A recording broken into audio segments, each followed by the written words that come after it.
എല്ലാവർക്കും ലണ്ടൻ വിശേഷത്തിന്റെ മറ്റൊരു യാത്രയിലേക്ക് സ്വാഗതം.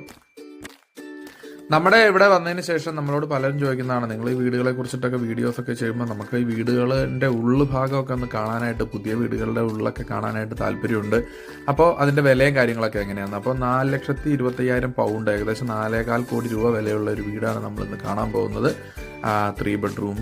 അത് ഓരോ ലൊക്കേഷൻ അനുസരിച്ചിട്ട് വിലയിൽ വ്യത്യാസം ഉണ്ടാവും. ഡിറ്റാച്ച്ഡ് ആകുമ്പോൾ, സെമി ഡിറ്റാച്ച്ഡ് ആകുമ്പോൾ ഒക്കെ വിലയിൽ വ്യത്യാസം ഉണ്ടാവും. ഇപ്പോൾ നമ്മൾ കാണാൻ പോകുന്ന വീട്, നമ്മളോട് പലരും ചോദിക്കാറുണ്ട് UK വീടുകളൊക്കെ എങ്ങനെയാണെന്ന്. അപ്പം നമ്മുടെ നാട്ടിലെ വീടിന്റെ പ്ലാനും ഇവിടുത്തെ വീടുകളും തമ്മിൽ ചെറിയൊരു വ്യത്യാസമുണ്ട് കേട്ടോ. നമ്മൾ കയറി വരുന്ന ഒരു ലോഞ്ച്, ആ ലോഞ്ചിനോട് ചേർന്ന് തന്നെ ഒരു അടുക്കളയാണ്.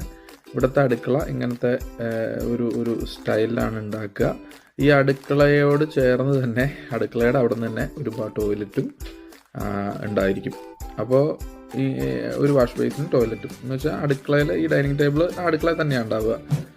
അതുപോലെ തന്നെ ലോഞ്ചിൽ പുറത്തോട്ടേക്ക് നമുക്ക് ഇറങ്ങാനായിട്ട് ഒരു മിറ്റം ഉണ്ടാവും. ഇതാണ് നമ്മുടെ ബാക്കിലെ യാർഡ്. ഡിറ്റാച്ച്ഡ് വീടുകൾ അല്ലെങ്കിൽ സെമി ഡിറ്റാച്ച്ഡ് വീടുകൾ, ടെറസ്ഡ് വീടുകൾ, അങ്ങനെ ഓരോ ടൈപ്പ് വീടുകളുണ്ടല്ലോ.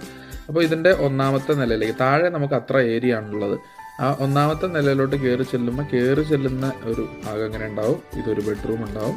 ആ ബെഡ്റൂമിനോട് ചേർന്നിട്ട് ഒരു അറ്റാച്ച്ഡ് ബാത്റൂം ഉണ്ടാവും. എൻസ്യൂട്ട് എന്നാണ് ഇതിന് പറയുക. ആ ബെഡ്റൂം അറ്റാച്ച്ഡ് ബാത്റൂമിന് പറയുക കേട്ടോ. അപ്പോൾ ഇത് ആ ഒരു ബെഡ്റൂമിൻ്റെ അറ്റാച്ച്ഡ് ആയിട്ടുള്ളതാണ്.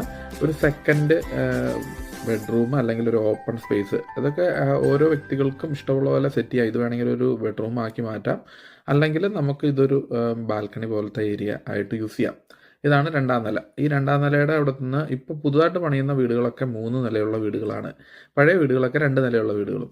അപ്പോൾ അടുത്ത നിലയിൽ എന്ന് വെച്ചാൽ 3ാമത്തെ നിലയിലുള്ള ഒരു ബെഡ്റൂമാണ് ഈ കാണുന്നത്. ഈ ബെഡ്റൂമിനും അറ്റാച്ച്ഡ് ഒരു ഷവറും ബാത്റൂമും ഉണ്ടാവും, ടോയ്ലറ്റ് സംവിധാനവും ഉണ്ടാവും. ഇനി അടുത്ത ഒരു ബെഡ്റൂം, മുകളിലത്തെ നിലയിൽ 3ാമത്തെ നിലയിലുള്ള 2ാമത്തെ ബെഡ്റൂമാണ് ഈ ഒരു പാസേജിൻ്റെ അകത്ത് കാണുന്നത്. ഇതിനോട് ചേർന്നിട്ട് തന്നെ നമുക്ക് ഇവിടുത്തെ ഇലക്ട്രിക്കൽ ബോയിലർ, വാട്ടർ ഹീറ്റർ സംവിധാനങ്ങൾ ഉണ്ടാവും. അപ്പോൾ ഇതെന്തിനാണെന്ന് വെച്ച് കഴിഞ്ഞാൽ തണുത്ത അന്തരീക്ഷമാണല്ലോ ഇവിടെ. അപ്പോൾ തണുപ്പിനെ നമുക്ക് പ്രതിരോധിക്കാനായിട്ട് റേഡിയേറ്റർ സിസ്റ്റമാണുള്ളത്, AC പകരം. അപ്പോൾ ഇതാണ് 2ാമത്തെ ബെഡ്റൂം, മുകളിലത്തെ നിലയിൽ 2ാമത്തെ ബെഡ്റൂം. അതിൻ്റെ അകത്ത് ഇതുപോലെ തന്നെയുള്ളൊരു അറ്റാച്ച്ഡ് ആയിട്ടുള്ളൊരു ബാത്റൂം, ഷവർ, അങ്ങനെയുള്ള സംവിധാനം ഉണ്ടാവും.